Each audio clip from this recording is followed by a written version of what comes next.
Morning friends. एक case share करता हूँ मैं आपके साथ। ये हाई बीपी का केस है और अनकंट्रोल्ड बीपी चल रहा है उस पेशेंट के साथ। तो ये है एक पेशेंट 47 ईयर एज है उसका, और उसको अभी कुछ दिनों से ना 7-8 महीने से बीपी का प्रॉब्लम हो रहा है और बीपी फ्लक्चुएट होता है। तो वो क्या कह रहा है, डॉक्टर साहब बीपी समझ में नहीं आ रहा, मैं जब भी चेक कराता हूँ तो कभी लो मिलता है कभी हाई मिलता है, और हाई तो इतना ज़्यादा मिलता है, लो का तो छोड़ो, हाई इतना ज़्यादा मिलता है 180-190 तक हो जाता है बीपी, और इवन दवाई लेने से भी कंट्रोल नहीं हो रहा है। मुझे समझ में नहीं आ रहा डॉक्टर साहब ये हो क्यों रहा है। ठीक है, इतने सारा दवाई लेने के बावजूद भी वो बीपी कंट्रोल में ही नहीं हो रहा है, और तो यही टेंशन हो रही कि ये बीपी कंट्रोल क्यों नहीं हो रहा है। ठीक है, तो इस तरीके से तो फिर मैंने पूछा कि क्या किया, बोला कि डॉक्टर की मेडिसिन तो मैं ले ही रहा हूँ, बट वो ये जो फ्लक्चुएशन है ना, ये समझ में नहीं आ रहा है, ये जो कभी नीचे कभी ऊपर हो जाता है। ठीक है, तो बस यही टेंशन है। तो मैंने कहा कि ये कब ज़्यादा बढ़ता है, तो बोलता है डॉक्टर साहब जब मैं ऑफिस में रहता हूँ, ज़्यादा काम ऑफिस में, इंजीनियर है एक्चुअली ये पेशे से, तो ये जब ऑफिस में रहता है, ऑफिस में इसका बीपी और ज़्यादा सूटअप होता है, क्योंकि वहाँ पर उसने बताया कि वहाँ पर मेंटल वर्क बहुत ज़्यादा होता है और बहुत ज़्यादा काम का प्रेशर भी रहता है, तो वहाँ पर ज़्यादा तकलीफ़ होती है। और घर में मैं आ जाता हूँ तो मेरा तकलीफ़ उतना ज़्यादा नहीं बढ़ता, बट वहाँ पर ज़रूर मेरे को बीपी की तकलीफ़ बढ़ती है। तो मैंने पूछा कि आपको कैसे मालूम चलता है कि बीपी का तकलीफ़ हो गया, क्योंकि वहाँ तो चेक होता नहीं होगा।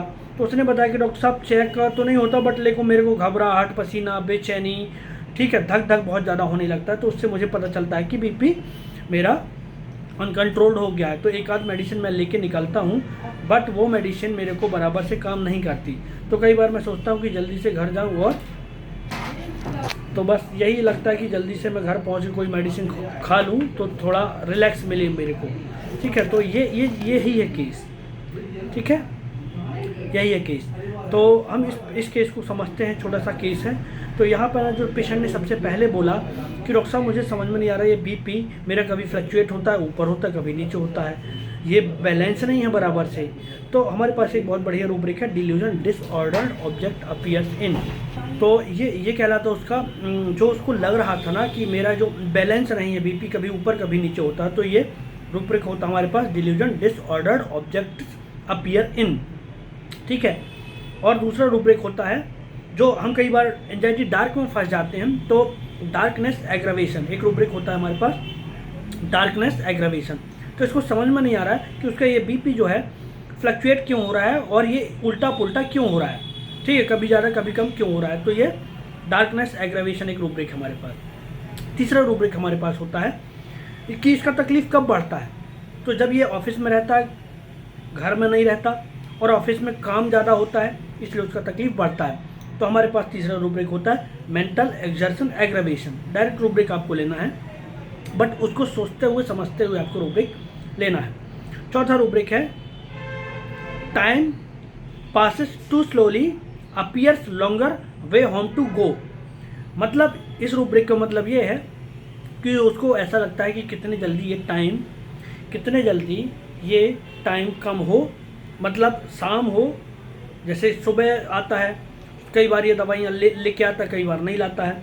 तो वो एक इमरजेंसी मेडिसिन लेके आया था, उससे काम नहीं हुआ, तो वो होम्योपैथी को घर पे ही, क्योंकि उसका 2 टाइम का मेडिसिन होता है, ठीक है, तो वो वहाँ पे रखता है, और अब इसको ऐसा लगता है कि कितनी जल्दी मैं मेडिसिन जाऊँ और मेडिसिन को ले लूँ।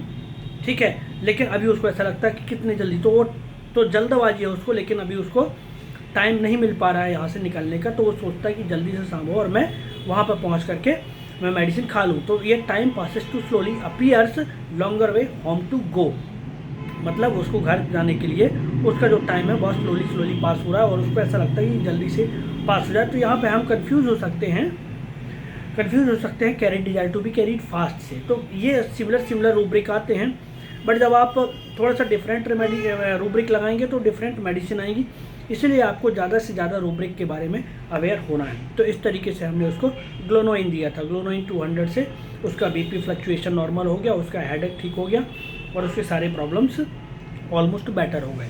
तो इस तरीके से आप लोग रूब्रिक्स, प्रॉपर रूब्रिक की अंडरस्टैंडिंग की वजह से आप प्रॉपर मेडिसिन तक पहुंच सकते हैं और पेशेंट को मेडिसिन दे सकते हैं। तो थैंक यू फॉर वॉचिंग। और जो भी लोग होम्योपैथी में इस तरीके से माइंड के थ्रू मेंटल स्टेट के ऊपर जो रूब्रिक का फॉर्मेशन है वो जो लर्न करना चाहते हैं तो वो मुझे कांटेक्ट कर सकते हैं मेरे नंबर पर। Thank you, thanks for watching.